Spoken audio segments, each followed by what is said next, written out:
हम बात कर रहे हैं वास्तविक संख्याओं की जिसमें एचसीएफ और एलसीएम। देखिए कैसे, एचसीएफ क्या है, महत्तम समापवर्ती, और एलसीएम क्या है, लघुत्तम समापवर्ती।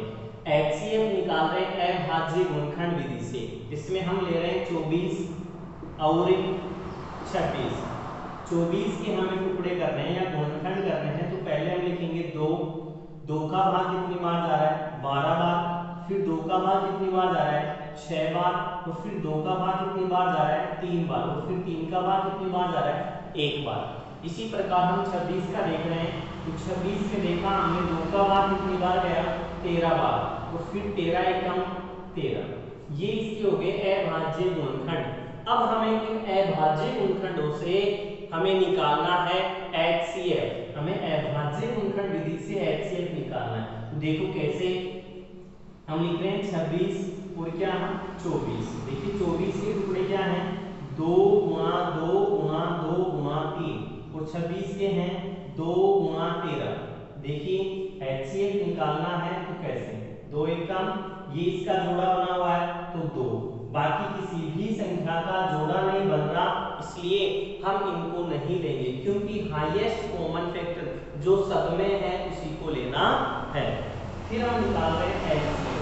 देखिए कैसे, हमने देखा कि 2 सब में है, बाकी कोई भी संख्या हमें नहीं है, तो हमें एलसीएम में तो इनको लेना पड़ेगा। देखिए 2 गुणा 2 गुणा 3, और गुणा क्या है 13। 2 गुणा 4, 4 गुणा 8, और 13 3 39। 39 अट्ठे 312, 39 अट्ठे 312। तो एलसीएम कितना आया 312। फिर एक बात हम यहां से सीखे कि हमने एचसीएफ भी निकाला और क्या निकाला, एलसीएम। एचसीएफ और एलसीएम तथा दी गई संख्याओं का एक संबंध होता है, वो संबंध है पहली संख्या गुणा दूसरी संख्या बराबर एचसीएफ गुणा एलसीएम। पहली संख्या क्या है 24 गुणा दूसरी क्या है 26 बराबर एचसीएफ क्या है 2, एलसीएम क्या है 312। देखो 312 2 गुणा करेंगे तो 624, और 26 को 24 से गुणेंगे तो 624। देखिए एचसीएफ और एलसीएम का जो गुणनफल है वो पहली संख्या और दूसरी संख्या के बराबर आ रहा है। तो ये इसमें संबंध भी है, इससे संबंधित एक प्रश्न आपको एग्जाम में डेफिनेटली मिलेगा। देखिए कैसे, प्रश्न कैसे बनेगा, प्रश्न कहेगा कि कोई संख्या a और 26, कोई संख्या a और 26 का एचसीएफ तो 2 है तथा एलसीएम 312 है, तो a का मान ज्ञात कीजिए। हम इस स्टेप में रखेंगे कैसे, 24 में क्या करेंगे, यहाँ 24 नहीं है अपने पास a है, गुणा में जो 26 है इधर 624 के क्या हो जाएगा भाग में, यहाँ 26 लिखेंगे। जब हमने गुणा भाग किया तो कितनी बार जाएगा 24 बार। ठीक है बेटा, इस प्रकार हम a का मान निकालेंगे। फिर जो नेक्स्ट है अपनी, उसका नाम है यूक्लिड विभाजन प्रमेय से एचसीएफ और एलसीएम निकालना। इस विधि से यूक्लिड विभाजन प्रमेय से, यूक्लिड विभाजन प्रमेय से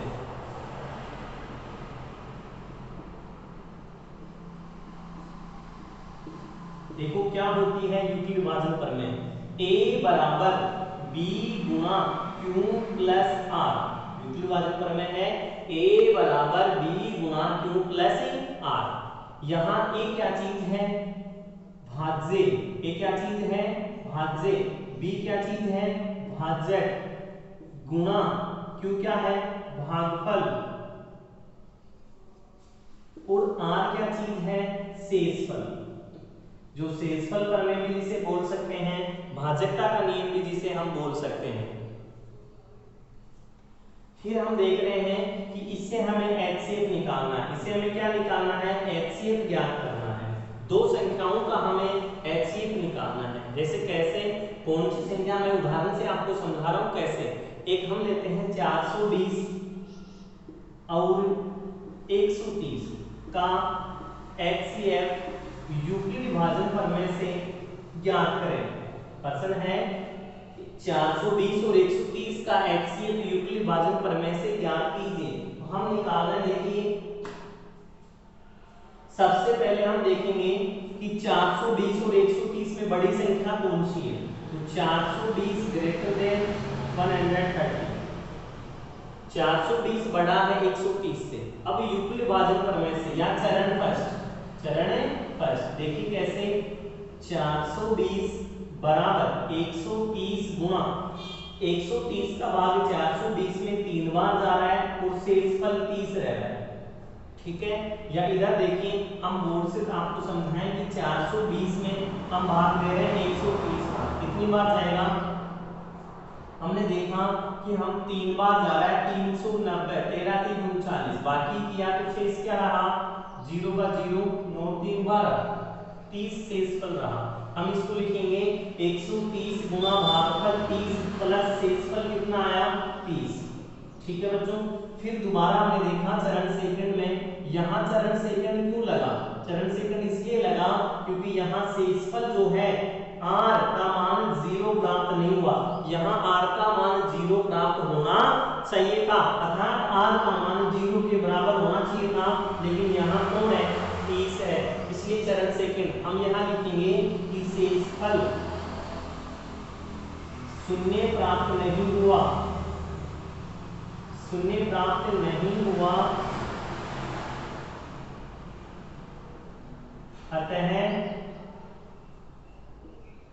शेषफल शून्य प्राप्त नहीं हुआ, अतः हम क्या करेंगे, शेषफल नॉट इक्वल टू 0।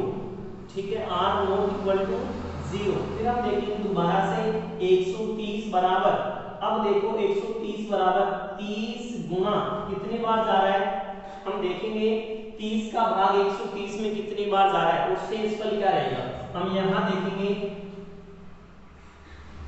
30 का भाग दे रहे हैं तो कितनी बार, देखो 3 का पारा जैसे 4 3 12, तो 4 3 12 120 बार, शेषफल क्या रहा 10, 4 बार भाग गया शेषफल 10 रहा। फिर भी हम देखेंगे कि चरण थर्ड क्यों लगा, क्योंकि शेषफल क्या नहीं प्राप्त हुआ, r नॉट इक्वल टू 0। फिर हम लिखेंगे कि 30 बराबर 10 से गुणा, 30 बराबर है 10 गुणा 10 का पारा 30 में कितनी बार 3 बार, और शेषफल क्या रहा 0। देखिए कैसे 30 10 का भाग दे रहे हैं 30 में तो 3 बार जा रहा है, 10 3 30, 0 शेषफल रह रहा है, तो शेषफल क्या रहा 0। अब हम देख रहे हैं कि यहाँ शेषफल क्या प्राप्त हुआ 0, यहाँ इसके आगे कि शेषफल 0 प्राप्त हो रहा है, अतः भाजक क्या था, भाजक 10 है, अतः 420 व 130 का HCF क्या रहेगा 10 ANS। ये एक यूक्लिड भाजन प्रमेय से संबंधित प्रश्नावली का जो मुख्य पार्ट है, यूक्लिड भाजन प्रमेय A बराबर B गुणा Q प्लस R, ये एक HCF है, भाज्य बराबर भाजक गुणा भागफल प्लस शेषफल। अब उदाहरण से देखिए 420 और 130 का HCF यूक्लिड भाजन प्रमेय से ज्ञात कीजिए।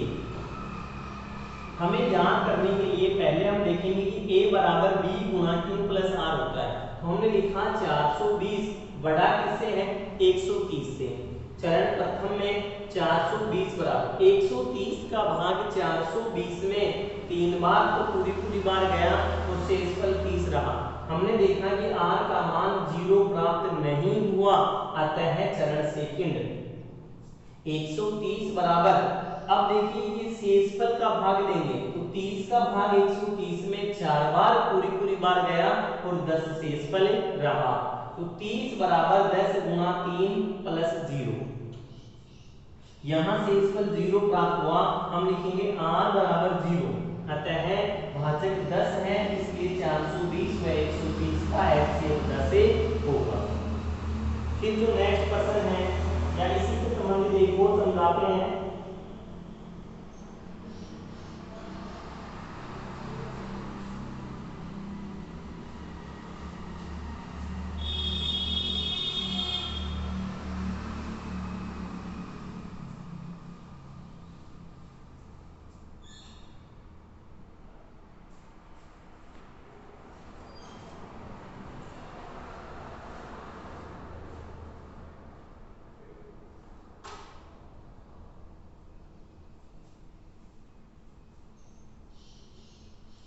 छह सौ 16 और 32 का HCF यूक्लिड विभाजन प्रमेय से ज्ञात कीजिए। हम देखेंगे कि 616 और 32 का HCF हमें यूक्लिड विभाजन प्रमेय से निकालना है। तो आप लिखिए यूक्लिड विभाजन प्रमेय। यूक्लिड विभाजन प्रमेय क्या है? A बराबर B गुणा Q प्लस R। तो A का मान 616 और 32, ठीक है। यहाँ 616 बड़ा किससे है? 32 से। चरण प्रथम 616 बड़ा है 32 से, इसमें भाग जा रहा है तो हम गुणा 32 का भाग 616 में जाएगा। हम देखेंगे कि 32 का भाग 616 में 9 बार जा रहा है और शेष क्या आ रहा है? यहाँ 19 बार भाग जाकर के शेषफल 8 आएगा। 32 का पारा हम देंगे 616 में तो 19 बार जाएगा तो 8 शेषफल रहेगा। फिर हमने देखा कि r का मान 0 प्राप्त नहीं हुआ, अतः चरण सेकंड देखिए कैसे? 32 बराबर क्या है? 19 का पारा 32 में कितनी बार जाएगा? एक बार। 19 एकम 19, बचे कितने?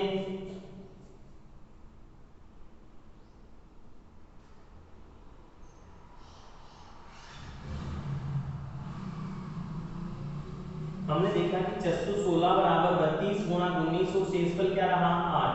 अब हम इसमें 8 का भाग दे रहे हैं। 8 का पारा 32 में कितनी बार जाएगा? 8 चौके 32 और शेषफल क्या रह रहा है? 0।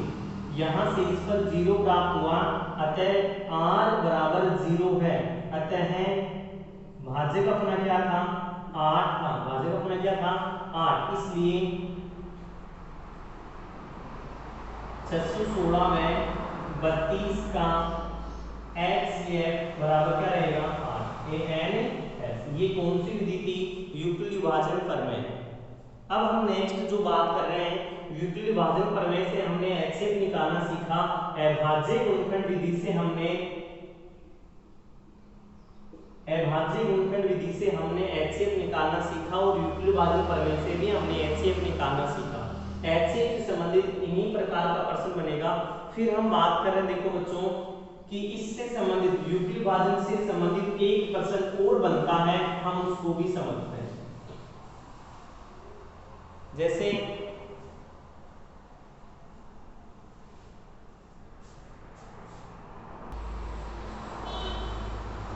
दर्शाइए कि किसी भी धनात्मक विषम पूर्णांक 6q + 1, 6q + 3 या 6q + 5 के रूप का होता है, जहां q एक धनात्मक पूर्णांक है। हमें ये दर्शाना है कि किसी भी धनात्मक विषम पूर्णांक का मान 6q + 1, 6q + 3 या 6q + 5 के रूप का होता है। तो आइए हम इसे यूक्लिड विभाजन प्रमेय से समझाते हैं, बताते हैं कि ऐसा ही होता है। देखिए कैसे? यहाँ एक हम उत्तर कर रहे हैं या हल कर रहे हैं। हल में आप इतना मानना a एक धनात्मक पूर्णांक तथा b बराबर 6। यहाँ देखिए क्या है? 6। b बराबर क्या लेंगे? 6। अब यूक्लिड विभाजन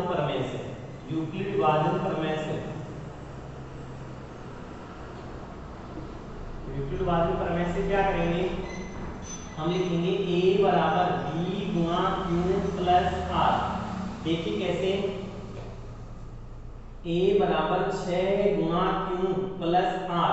r क्या रहेगा? यहाँ r का मान 0 से तो बड़ा या बराबर, लेकिन 6 से छोटा या क्या रहेगा? बराबर। ठीक है, r का मान क्या रहेगा? यहाँ r का मान इससे तो बड़ा, लेकिन 6 से क्या रहेगा? छोटा या बराबर। देखिए कैसे कि सबसे पहले r का मान यहाँ लिखेंगे 0, 1, 2, 3, 4, 5। ठीक है, अब देखिए यूक्लिड विभाजन प्रमेय से कैसे? r का मान r बराबर 0 लेने पर क्या रहेगा? a बराबर 6 गुणा q प्लस 0।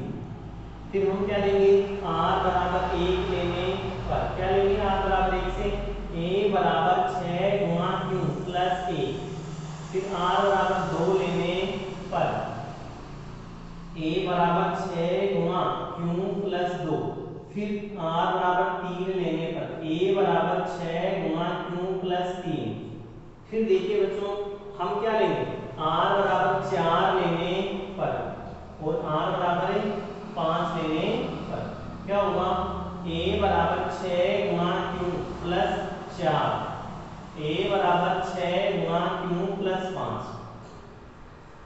हमें देखना है विषम पूर्णांक, हमें क्या लेना है, विषम पूर्णांक। अब विषम पूर्णांक में विषम संख्या लेनी है। देखिए बच्चों हम a बराबर 6 को गुणा q की, अब देखेंगे कि 6 में तो 2 का भाग पूरी बार जा रहा है, 6 में तो किसका भाग पूरी बार जा रहा है, 2 का। अब यहाँ देखेंगे कि 6q प्लस 1 है, यहाँ क्या है 6q प्लस 1, अर्थात ये कौन सी संख्या होगी, विषम संख्या, क्योंकि सम संख्या में विषम संख्या जुड़ रही है। यहाँ 6 गुणा q प्लस क्या है 2, a बराबर 6q प्लस 2। यहाँ क्या है सम संख्या में, यहाँ सम संख्या में सम संख्या जुड़ रही है, तो क्या होगी सम संख्या, a बराबर 6q प्लस 3। यहाँ विषम संख्या में एक सम संख्या में विषम संख्या जुड़ रही है। यहाँ देखिए 6q प्लस 4, ये भी सम संख्या में क्या जुड़ रहा है, सम संख्या। यहाँ देखिए a बराबर 6q प्लस 5, इसमें क्या है सम संख्या में विषम संख्या जुड़ रही है। अब हम इनको क्या बताना है, विषम पूर्णांक। अतः हम लिखेंगे, अतः क्या हुआ, अतः किसी धनात्मक विषम पूर्णांक 6q प्लस 1, 6q प्लस 3 या 6q प्लस 5 के रूप का होता है, क्योंकि 6q प्लस 2 तथा 6q प्लस 4 एक सम संख्या है। ये क्या है, सम संख्या है। हमें क्या चाहिए था, विषम। अतः ये इसके लिए 6q plus 1, 6q plus 3, 6q plus 5 के रूप का होता है। ये मुख्य प्रश्नों में था। फिर थोड़ा हम आगे बढ़ते हैं तो हमारी आगे का टॉपिक है वो है परिमेय और अपरिमेय संख्याएं। परिमेय संख्या और अपरिमेय संख्या। देखिए कैसे, हम सबसे पहले हम बात करेंगे अपरिमेय संख्याओं की। देखो हमारे को अपरिमेय संख्याएं हमें समझानी है, तो सबसे पहले है, जैसे मैं आपको रूट 5 का सिखा देता हूँ, आप रूट 3 का, रूट जैसे 3 का, 7 का, जैसे 5 का दोबारा से सीखना, ऐसे इनको सबको आप अच्छे से दोबारा से सीखना अच्छे से, ये एग्जाम में आने के लिए मुख्य प्रश्न है। देखिए कैसे, हम बात कर रहे हैं अंडर रूट 5 की, तो सबसे पहले आप लिखना, मानना अंडर रूट 5 एक परिमेय संख्या है, अंडर रूट 5 एक परिमेय संख्या है। हम क्या ले रहे हैं, अंडर रूट 5 एक परिमेय संख्या ले रहे हैं, जबकि हमें बताना क्या था, अंडर रूट 5 एक अपरिमेय संख्या है। माना अंडर रूट 5 एक परिमेय संख्या है, अतः जब ये परिमेय संख्या होगी तो क्या लिखेंगे, a बटा b बराबर क्या रहेगा, अंडर रूट 5, जहां q not equal to 0, q का मान 0 प्राप्त नहीं होना चाहिए। अब देखिए ये जो b क्या है भाग में, वो इधर क्या होगा, गुणा में, तो क्या लिखेंगे, a बराबर अंडर रूट 5 गुणा b, दोनों पक्षों का वर्ग करने पर, दोनों पक्षों का क्या करने पे बेटा, वर्ग करने पर, a स्क्वायर बराबर अंडर रूट 5 गुणा b, इन दोनों का हम स्क्वायर कर रहे हैं, तो a स्क्वायर बराबर 5 गुणा b स्क्वायर। इस अंडर रूट का स्क्वायर करेंगे तो 5 से सिंपल रहेगा, और b का स्क्वायर b स्क्वायर, ये 5 गुणा में है, इधर किस में आएगा, भाग में, a स्क्वायर बटा 5 बराबर क्या है, b स्क्वायर। अब हम इसको लिखेंगे a स्क्वायर 5 से विभाजित है, ध्यान से समझना, a स्क्वायर 5 से विभाजित है, अतः ए भी, अतः ए भी 5 से विभाजित होगा, ए भी 5 से विभाजित होगा। ए में किसका भाग जा रहा है? 5 का। फिर हम दोबारा से इसको लिखेंगे, तो आप लिखेंगे माना, यहां देखना माना आप लिखेंगे कि जैसे माना a बराबर 5c, हमने देखा कि हमने a को किसके बराबर माना है? 5c के बराबर। दोनों पक्षों का वर्ग करने पर दोबारा से a स्क्वायर बराबर 5 गुना c का स्क्वायर, तो a स्क्वायर बराबर 25 गुना c स्क्वायर। ये देखिए इक्वेशन फर्स्ट थी और ये इक्वेशन क्या है? सेकंड। देखो समीकरण 1 व 2 से क्या हुआ? यहाँ भी a स्क्वायर है और यहाँ भी a स्क्वायर है, तो क्या होगा? 5 गुना b स्क्वायर बराबर 25c स्क्वायर। ये 25 जो भाग में है गुणा में है, इधर किसमें आएगा? भाग में।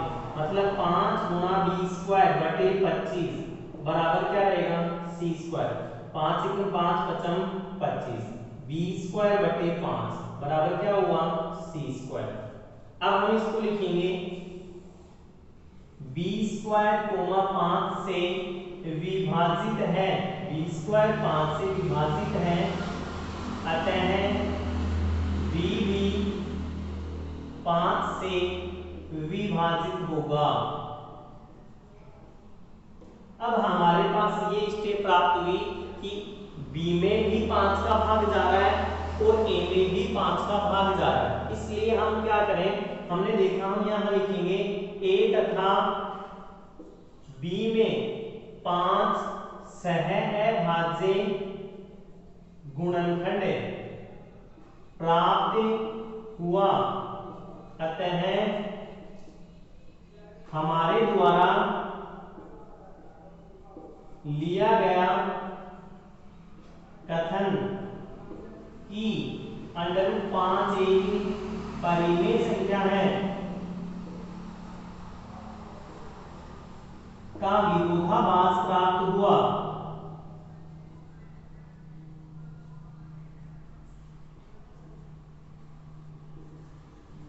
इसलिए √5 एक परिमेय संख्या न होकर अपरिमेय संख्या होगी।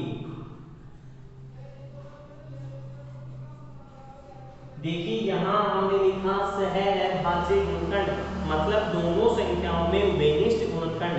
हमने तो माना था कि एक √5 एक परिमेय संख्या है, जहां परिमेय संख्या का मतलब होता है कि a बटा b में कोई भी उभयनिष्ठ गुणनखंड नहीं होना चाहिए, कोई भी उभयनिष्ठ गुणनखंड या सहअभाज्य गुणनखंड प्राप्त नहीं होना चाहिए था। लेकिन यहाँ तो क्या प्राप्त हो रहा है? a और b में 5 प्राप्त हो रहा है।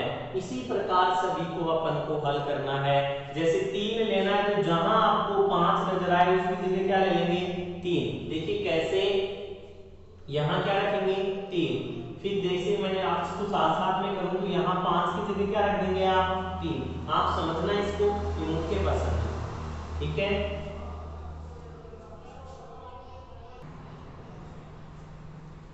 अगला टॉपिक है कि 5 - √3 एक अपरिमेय संख्या है। हमें सिद्ध करना है कि ये क्या है? कि अपरिमेय संख्या है। देखिए कैसे, ये सबसे सिंपल विधि है। 5 - √3 एक अपरिमेय संख्या है। देखिए कैसे हम लिखेंगे? माना 5 - √3 एक परिमेय संख्या है। परिमेय संख्या का मतलब हुआ कि इनमें एक सहअभाज्य गुणनखंड नहीं होगा। तो हम इसको लिखेंगे 5 - √3 बराबर a बटा b, जहां a व b कोई धनात्मक पूर्णांक है और b का मान क्या नहीं होगा? 0 नहीं होगा। फिर यहाँ देखिए ये माइनस का जो √3 है इधर आके किसका हो जाएगा? प्लस का। कैसे कि 5 बराबर a बटा b प्लस √3। हमें एक साइड में ऐसे प्रश्नों को हल करते वक्त एक तरफ या एक पक्ष में केवल ये अंडर रूट की संख्या रखनी है और एक तरफ में अन्य संख्याओं को लेना है। तो यहाँ ये प्लस √3 हो गया। अब ये a/b जो भाग में था या इधर प्लस में था, इधर किस में हो जाएगा, माइनस में। आपके पास बचेगा क्या कि 5 - a/b बराबर √3। आपको पता है कि √3 क्या है, एक अपरिमेय संख्या, अतः इसके बराबर में जो भी संख्या होगी वो भी क्या होगी, अपरिमेय संख्या।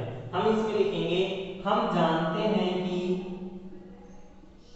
√3 एक अपरिमेय संख्या है, अतः 5 - a/b भी एक अपरिमेय संख्या होगी।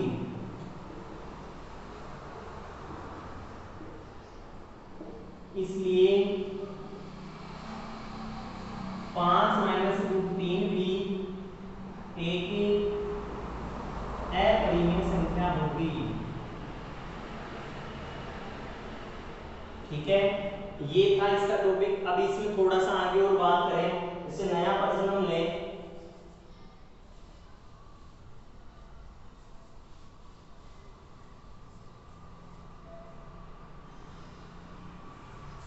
√5 प्रश्न है अपना 7√5 एक अपरिमेय संख्या है। तो हम लिखेंगे माना 7√5 एक परिमेय संख्या है। एक क्या है भाई, परिमेय संख्या है। तो हम परिमेय संख्या को लिखते कैसे हैं, 7√5 बराबर a/b।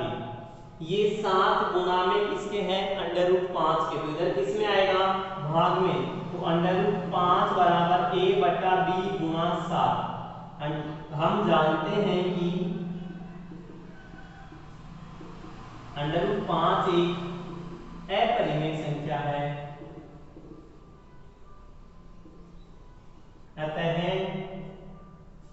a/b गुणा 7 भी अपरिमेय संख्या होगी। इसीलिए 7√5 भी अपरिमेय संख्या होगी।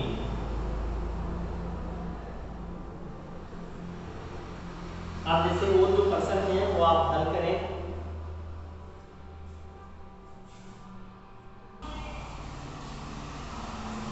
अब हम बात कर रहे हैं दशमलव प्रसार की, परिमेय संख्याओं के दशमलव प्रसार। परिमेय के दशमलव प्रसार देखिए, शांत और अशांत। हम बात कर रहे हैं परिमेय संख्याओं के प्रसार की, अर्थात a/b में जब हम b का भाग a में दे रहे हैं तो ये कितनी बार जाएगा या कहां तक जाएगा, ये शांत आवृत्ति की है या अशांत आवृत्ति की है। देखिए कैसे, जैसे मैं इसकी बात करूं कि 5 में हमें 8 का भाग देना है। अब देखिए ये 8 जो है ये क्या है, 5 अंश है और 8 हर है। अब हमें बात करनी है इस हर के बारे में। देखिए कैसे, इस हर के टुकड़े या हर के अभाज्य गुणनखंड हम कर रहे हैं। तो कैसे होंगे, 8 बराबर 2 गुणा 2 गुणा 2, 2 गुणा 4, 4 गुणा 8। ये सब किस में आ रहे हैं, 2 में, अर्थात 2 की घात क्या है, 3। क्या यहाँ और कोई संख्या प्राप्त हो रही है, जैसे मान लो 3, जैसे मान लो 5, जैसे कि मान लो 7, कुछ भी प्राप्त नहीं हो रहा। तो हम इसकी घात के ऊपर क्या लेंगे, 0। अब देखिए इससे क्या होगा, अब इससे होगा कि जब किसी भी संख्या की घात क्या है, 0, तो उसका संपूर्ण मान कितना होता है, 1। ये बाद की बातें हैं। तो पहले देखिए हमारे पास ये प्राप्त हुआ 2 की घात 3। अब हम इसका भाग दे रहे हैं इसमें, तो कैसे देखो, 5 में भाग दे रहे हैं 8 का, तो कितनी बार जा रहा है, 0.50। फिर देखिए 50 हो गया, 50 में 8 पंजे 40, 8 छीके 48, 6 बार जा रहा है, बचे कितने, 2। 2 का मतलब कितना हुआ, 20, 8 दूना 16, बचे कितने, 4, 8 पंजे 40, कितनी बार गया भाई? 0.625 प्राप्त हुए, लेकिन अंत में क्या आ गया? शेषफल 0। तो ये जब हम भाग दे रहे हैं तो शेषफल 0 प्राप्त हुआ, तो ये कुछ दूर जाकर के रुक गया, अर्थात इसका प्रसार जो हमने किया, दशमलव आवृत्ति जो हमने प्राप्त की, वो एक क्या थी? शांत दशमलव आवृत्ति। लेकिन ये इसके साथ शांत दशमलव आवृत्ति प्राप्त हुई, तो हम इसको कैसे कहेंगे या क्या बताएंगे? वो देखिए कि जब किसी संख्या का या जब किसी परिमेय संख्या का हर, जब किसी परिमेय संख्या का हर के अभाज्य गुणनखंड 2 की घात m, हम इसके लिखेंगे 2 की घात m गुणा 5 की घात n के रूप का प्राप्त होता है, के रूप का प्राप्त होता है, तो वे क्या रहेगी? शांत दशमलव आवृत्ति, शांत दशमलव आवृत्ति।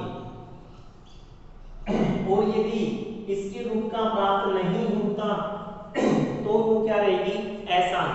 अब आप कहेंगे कि सर इसमें तो 2 की घात 3 प्राप्त हुई थी 8 में, तो 2 की घात 3, क्या 5 को प्राप्त ही नहीं हुआ? लेकिन आपने लिखा 2 की घात n गुणा 5 की घात n, यहाँ हमने 5 की घात n, यहाँ n का मान आपने 0 लिया, n का मान क्या लिया आपने? 0, इसलिए 5 की घात 0 का मान क्या हो गया? 1। इसका कोई फर्क नहीं पड़ा। फिर नेक्स्ट देखिए कैसे, जैसे हम बात करें 5/17, 5 बटे क्या है? 17, या 15/17, देखिए कैसे, या जैसे मान लो 25/17, जो मर्जी है ले, देखिए कैसे 25 में भाग दे रहे हैं किसका? 17 का, कैसे जाएगा? 17 एकम 17, बचे कितने? 15 में से 7 गए तो 8, शेष क्या रहा? 8।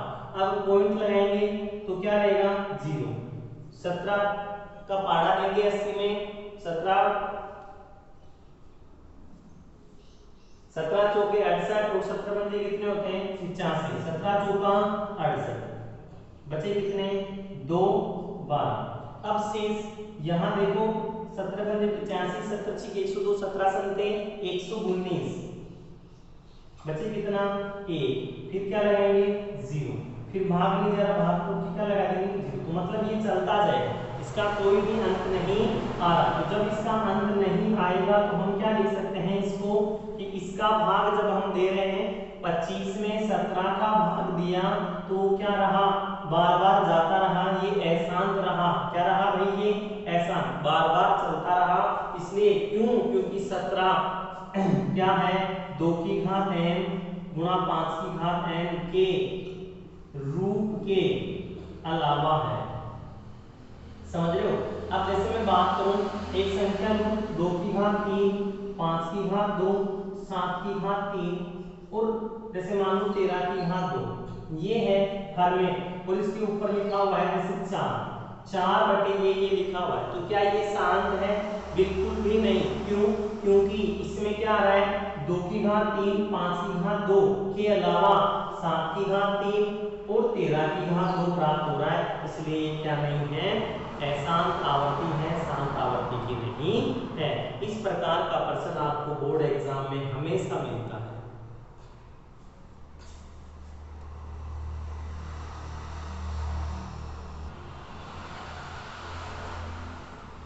देखिए शांत और अशांत को दोबारा समझिए।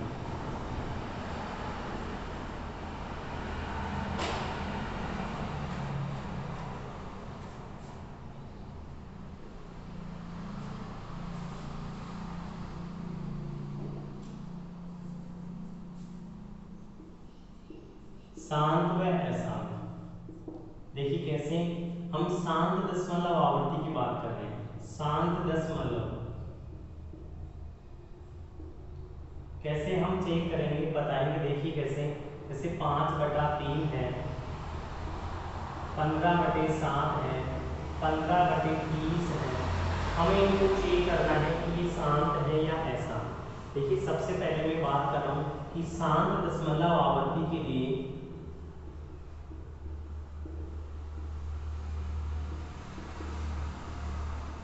किसी भी परिमेय संख्या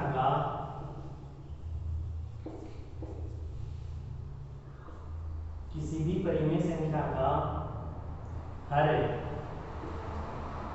2 की घात n गुणा 5 की घात n के रूप का होना चाहिए। और एहसान के लिए 2 की घात n 5 की घात n के रूप के अलावा भी होगा, वो क्या रहेगा, एहसान का दशमलव आवर्ती रहेगा। ठीक है, हम बात कर रहे हैं 5/3 की। देखिए कैसे 5/3 हमने देखा कि 3 क्या है, 2 की घात n गुणा 5 की घात n के रूप के अलावा।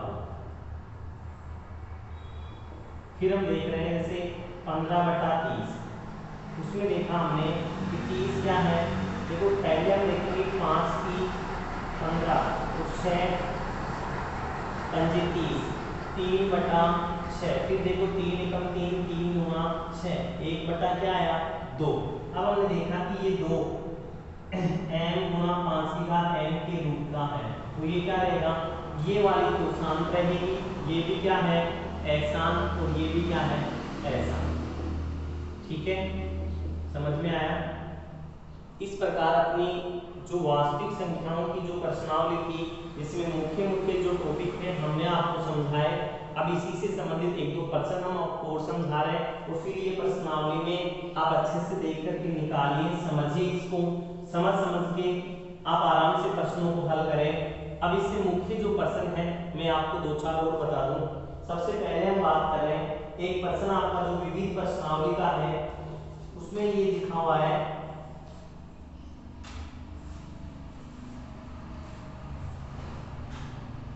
196 के, प्रश्न शुरू हो रहा है 196 के अभाज्य गुणनखंड करें।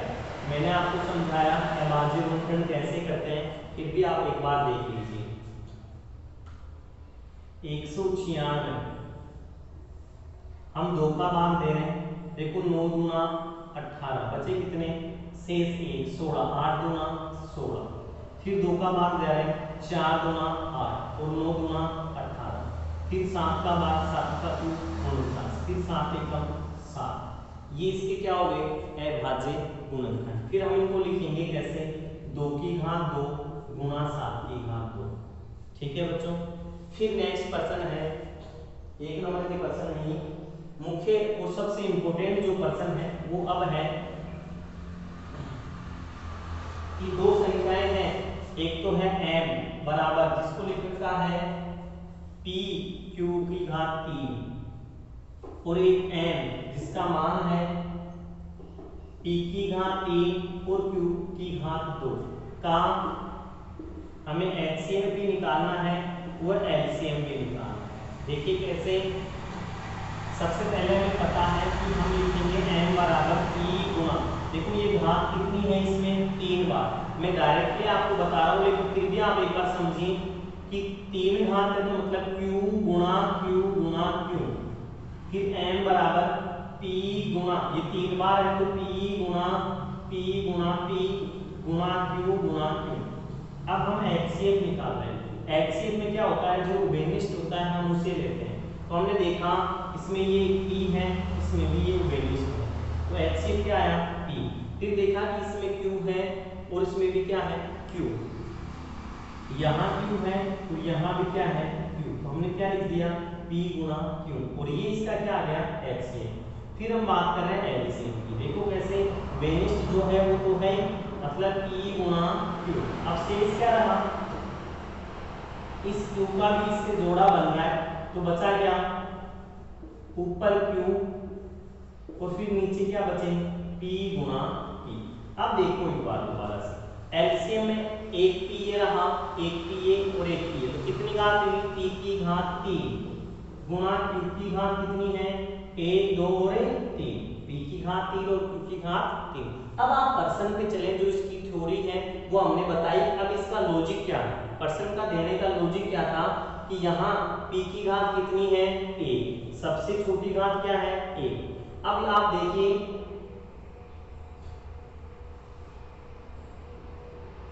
Q में कितनी है, हमने देखा कि Q कितने हैं, सबसे छोटा 2, यहाँ देखिए Q भी कितनी बार आ रहा है, 2 बार, P की घात 1 और Q की घात कितनी आ रही है, 2।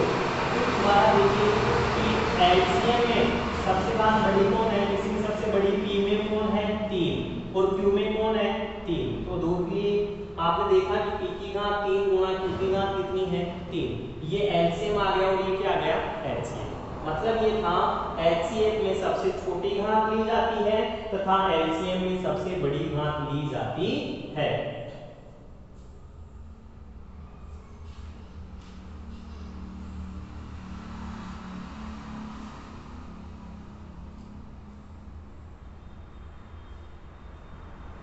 एक प्रश्न है, यदि a तथा 18 का एलसीएम, यदि a तथा 18 का एलसीएम, प्रश्न है यदि a तथा 18 का एलसीएम तथा एचसीएफ,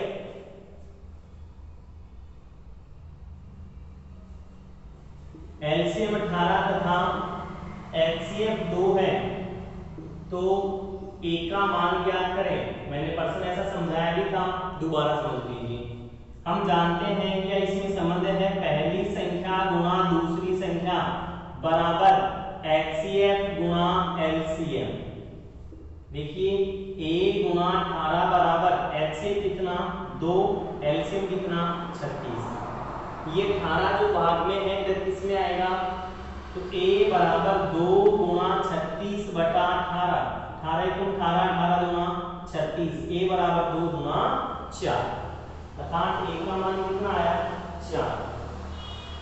फिर नेक्स्ट एक मुख्य जो प्रश्न है वो देखिए, एक सबसे मुख्य प्रश्न है कि वह बड़ी से बड़ी धनात्मक पूर्णांक ज्ञात करें, वह बड़ा से बड़ा धनात्मक पूर्णांक ज्ञात करें जो 398, प्रश्न को समझना, जो 398 तथा 436 और 542 को विभाजित करें तो शेषफल क्रम से 7, 11 तथा 15 रहे। प्रश्न को आप समझें दोबारा से, ये सबसे मुख्य प्रश्न है। 398 तथा 436, 542 को किसी संख्या से विभाजित करें तो शेषफल क्रम से 7, अर्थात जब हम 398 को विभाजित करें तो शेषफल 7 रहेगा, 436 को करें तो 11 रहेगा और 542 को करें तो 15 रहेगा। ऐसे प्रश्नों को हल करने के लिए हमें HCF निकालना होगा, लेकिन किसका HCF वो देखिए। यहाँ कह रखा है प्रश्न में शेषफल, क्या कहा हमने, शेषफल, इसी से बात को पकड़िए। शेषफल कह रहा है 398 में जब भाग देंगे तो क्या शेष रहेगा, 7, मतलब जो 398 में से 7 घटाएंगे वह संख्या किससे भाग जा रही है, जो हम संख्या लेंगे उससे उसकी पूरी भाग जाएगा। तो हम शेषफल को क्या कर देंगे, 398 माइनस 7, तो कितना आ जाएगा, 391। इसी प्रकार 436 में से क्या घटाएंगे, 11, कितना बचेगा, 425।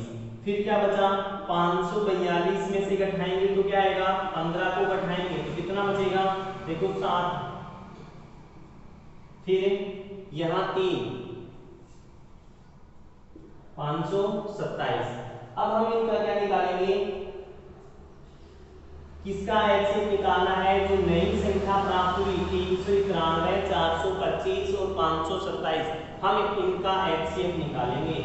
391 तथा 425 व 527 का HCF ज्ञात करेंगे, और HCF जो आएगा वो आप किसी भी विधि से निकाल सकते हैं, चाहे अभाज्य गुणनखंड विधि से निकालें, चाहे यूक्लिड विभाजन प्रमेय से। देखिए अभाज्य से निकलेगा क्योंकि 3 संख्याएं हैं, यूक्लिड विभाजन कितने से निकाल सकती हैं, 2 से, तो इनका अभाज्य गुणनखंड विधि से